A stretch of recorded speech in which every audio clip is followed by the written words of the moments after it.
राय नहीं है कि मैं खुश नहीं हूं, और ऐसे नाजुक मोड़ पर, ऐसे क्रूशियल समय पर और ऐसे आखिरी पल पर, क्षण पर अगर किसी को ऐसे के साथ ऐसा होगा तो अच्छा ही महसूस करेगा। और माननीय बहन जी ने जो मुझमें विश्वास जताया है आखिरी क्षण में, वो बहुत सराहनीय है और मैं उनका बहुत आभारी हूं।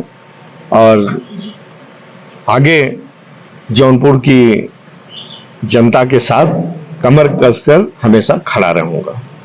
अगला कदम आपका क्या होगा? अभी आज क्या करने वाले हैं? किस तरीके से एक नामांकन, क्या प्रक्रिया करने वाले हैं? जो नामांकन में होता है, अभी संभवतः 1 बजे के पहले मेरा वो सिंबल आ जाएगा।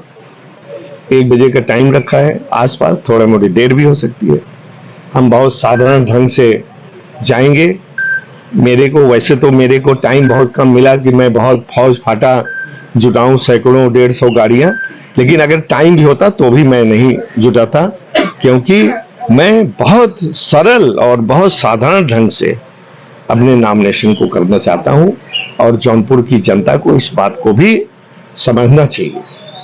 सांसद जी, आप वर्तमान में सांसद थे, फिर आपका टिकट काट करके उन्होंने श्रीकला को दे दिया, क्या कारण रहा होगा? नहीं, मेरा टिकट, इसके पीछे एक बैकग्राउंड है।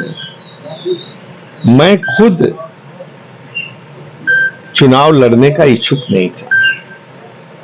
आप लोगों ने अभी कुछ महीने पहले मेरा प्रेस कॉन्फ्रेंस किया था और मैंने खुलेआम सरेआम डिक्लेयर किया था कि मैं अगला चुनाव नहीं लड़ूंगा, बशर्ते कि यदि कोई आदमी मुझ पर भरोसा इतना जताए कि जोर देकर कहे कि चुनाव लड़ना है। बीच में कहीं कुछ किसी ने भरोसा दिया था, लेकिन वो भरोसे पर मैं तैयार भी हो गया था मन ही मन, और काफी अंदरूनी तैयारी भी की थी, लेकिन वो भरोसा मेरा टूट गया। क्या घटनाक्रम हुआ जो आपको एकाएक टिकट मिल गया? कैसे हुआ ये सब, और क्या करते हैं? ये घटनाक्रम जानना। नहीं, घटनाक्रम की जहां तक बात है, कोई घटनाक्रम नहीं हुआ। अगर आप मुझे विश्वास करते हैं, हर बात मैं सही बोलता हूं। मैंने कहीं किसी को सिफारिश नहीं की कि मुझे टिकट दिया जाए।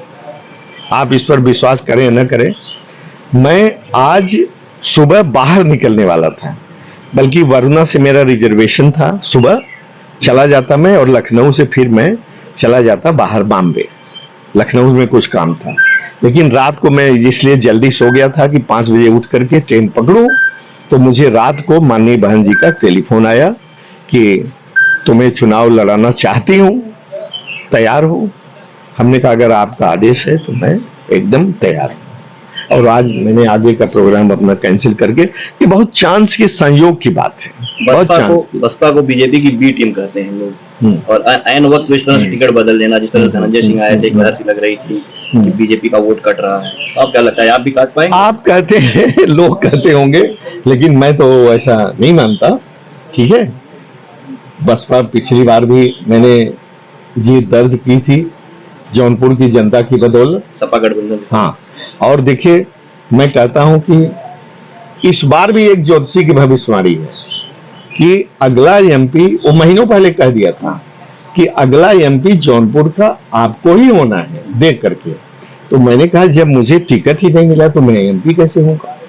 तो उसने कहा कि अब इसके बारे में तो मैं नहीं कह सकता, लेकिन मेरा गणित, मेरी विद्या यही कहती है। और जब मैंने फिर टेलीफोन किया, कल टिकट का, आज आखिर नॉमिनेशन की कल ही किया, कि हमने कहा कि आप तो कह रहे थे तो अगला एमपी मुझे होना है, तो और आज कल लास्ट डे है, अभी तक कहीं से कोई सुगबुगाहट नहीं है। तो उसकी बात तो मुझे लगता है कि सही होती दिख रही है मुझे, क्योंकि 1 बजे मुझे एकाएक माननीय बहन जी का टेलीफोन आया और मुझे कहा गया कि मैं आपको लड़ा। श्रीकला का टिकट कटा, कितना नुकसान आपको लगता है अचानक? अब इससे क्या हम असेसमेंट अभी कर पाएंगे कि उनका टिकट करने से मुझे तो लगता है कि सब लोग, मुझे तो लगता है कि सब लोग मेरे साथ ही रहेंगे। नहीं, क्या इसका भी लाभ मिलेगा? कोई बहुत जरूरी फोन है।